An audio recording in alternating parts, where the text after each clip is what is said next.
Bonjour, bonjour, bonjour, bonjour à tous, bonjour à toutes.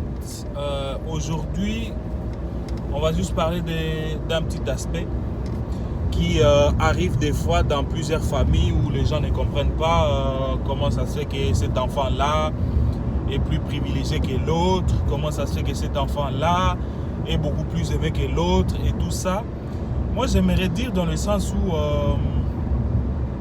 dans la vie, normalement, quand c'est Dieu qui nous envoie, quand on vient naturellement au monde, on ne choisit pas être qui, être quoi, se présenter comment, avoir la forme de tête ronde, être petit, être grand, être nain, être je sais pas moi quoi, ça suit peut-être les races et tout ça.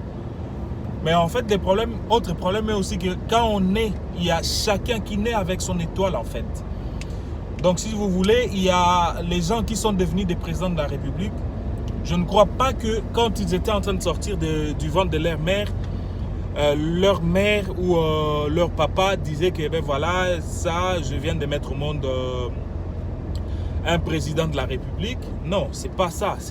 C'est juste question d'étoile. En fait, chacun a son étoile et chacun, en fait, se développe par rapport à ce qu'il trouve dans la vie. Alors, si vous voulez, il y a des familles où, par exemple, une famille où il y a 5 enfants, supposons, donc il y a 2 garçons et 3 filles, vous verrez que dans cette famille-là, le chouchou des papas, ça sera un enfant. Donc, vous verrez que papa aime beaucoup plus un enfant que les autres.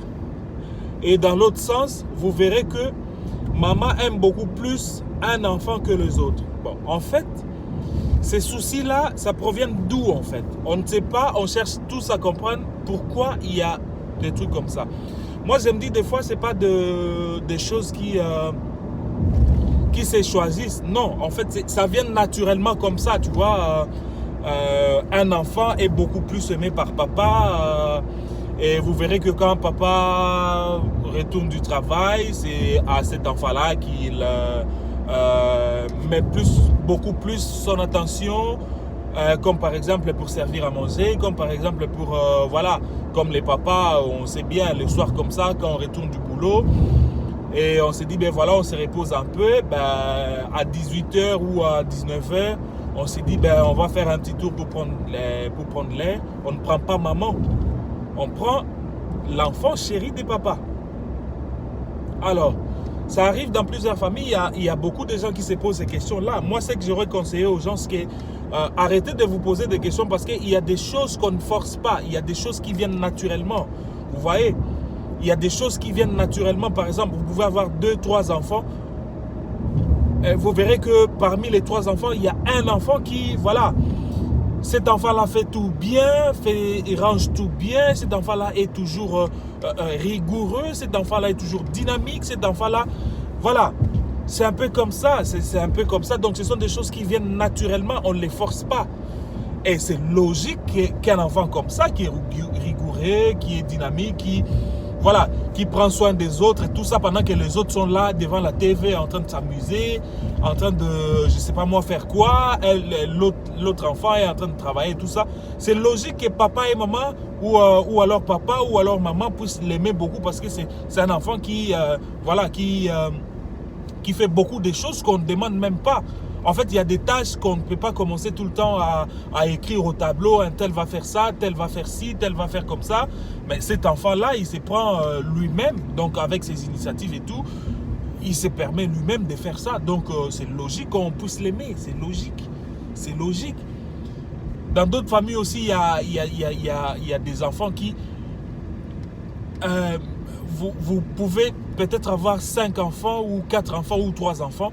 Il y a un enfant qui a beaucoup plus d'attention sur le parent, sur la mère, sur le papa et tout ça. Donc, en fait, à chaque fois quand l'enfant sort, revient, quand l'enfant va à l'école, revient, tout ça, il cherche toujours à avoir des nouvelles. Comment va papa? Qu'est-ce qu'il fait? Comment il s'est réveillé?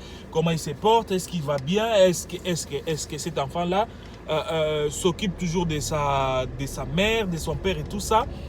Ouais, c'est logique qu'au final, papa ou maman puisse aimer cette fille-là, parce que cet enfant-là, parce que voilà, avec toutes les attentions qu'elle manifeste pour savoir comment va papa, pour savoir comment va maman.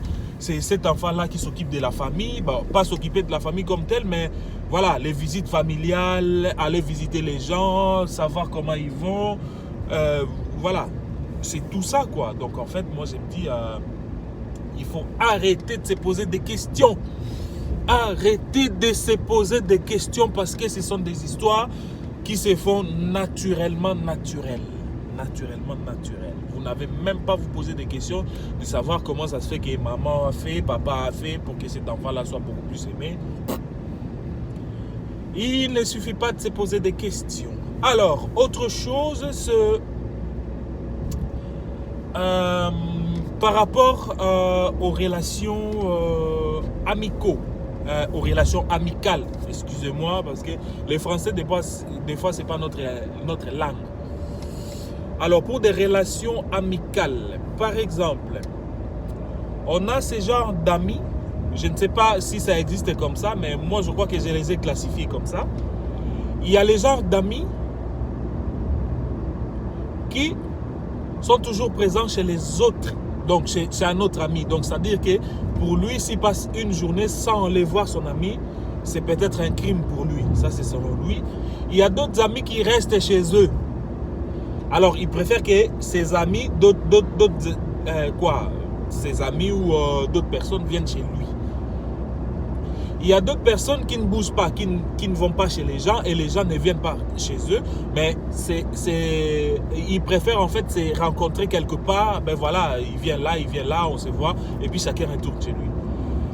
Alors, ça existe beaucoup trop ces genres d'amis. En fait, si vous voulez, c'est aussi une question naturelle. Comme moi, par exemple. Moi, à l'époque,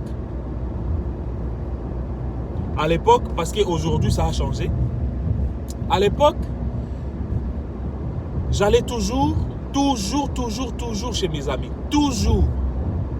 Mais en fait, il y a des gens qui prennent mal des choses. Si un jour tu dis que chez ton ami, je n'irai pas, alors en retour, je l'ai eu même quand j'étais jeune. En retour, cet ami-là va commencer à croire qu'est-ce qu'il pense, lui, il ne vient pas, qu'est-ce qu'il a, il s'est fâché contre moi. Et pourtant, c'était dans un seul sens. Tu vas, un jour tu te dis, bah, je suis malade, peut-être j'ai pas de force, je ne vais pas aller aujourd'hui.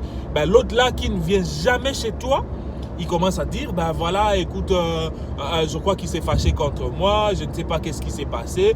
Ben, en fait, pour lui, il trouve tout naturel, c'est-à-dire que toi, tu es obligé d'être chez lui, ben lui pas, dans l'autre sens. Ça existe beaucoup, ce genre d'amitié, en fait. Et il est arrivé aussi un moment où c'était vice-versa. Hein. J'avais des amis vice-versa. Deux fois, moi, j'allais chez eux. Deux fois, eux, ils venaient chez moi. Deux fois, moi, je vais chez lui. Des fois, il vient chez moi. Bah, c'était vice-versa, quoi. C'était vice-versa. Ça, je dirais peut-être c'est une bonne amitié parce que, voilà, chacun de son côté essaye de donner l'attention à l'autre, valoriser l'autre pour dire que, ben voilà, écoute, aujourd'hui, je viens chez toi. Demain, tu viens chez moi. Après-demain, c'est moi qui viens. Après. Donc, en fait, normalement, ça devait être des choses qui devaient se faire naturellement, vous voyez. Donc, c'est-à-dire que on ne force personne, on ne demande personne. Naturellement, ça doit venir comme ça, naturellement. C'est-à-dire que c'est mon ami, je dois y aller. Voilà. C'est mon ami, je dois venir. C'est mon ami, je dois y aller. C'est mon ami, je dois venir. Donc, ce sont des choses qui devaient être naturelles, en fait. Si ça commence à être que, oh, mon cher, toi, tu restes chez toi, moi, toujours venir chez toi, ben, écoute, comme ça, moi aussi, je vais faire ci, ben, là, ça commence à poser des haines. Donc, ça, ce sont des choses que moi, j'aime pas trop. Donc, quand vous êtes en amitié, quand vous êtes en copinage, quand vous êtes en couple, quand vous n'êtes pas encore marié, si chacun habite chez lui, il faut cultiver cette idée-là de, voilà, si l'autre vient souvent chez moi, moi je vais faire même un effort. Si lui vient 7 fois par semaine, moi je vais faire même un effort pour aller 2 fois par semaine. Donc c'est peu, mais c'est déjà quelque chose. Parce que la personne qui va 10 fois chez toi et que toi, si tu viens une fois chez lui, bah, ça change beaucoup de choses, quoi. Donc voilà, je ne sais pas si le sujet vous a plu. Et moi, j'avais que ça. Donc nous on est là, les déconfinements commencent peu à peu. Nous on travaille, là je vais travailler et je vous dis ciao, abonnez-vous surtout, hein. Surtout abonnez-vous s'il vous plaît. J'ai besoin de vos abonnements, abonnez-vous, partagez les vidéos et on reste en contact. Salut!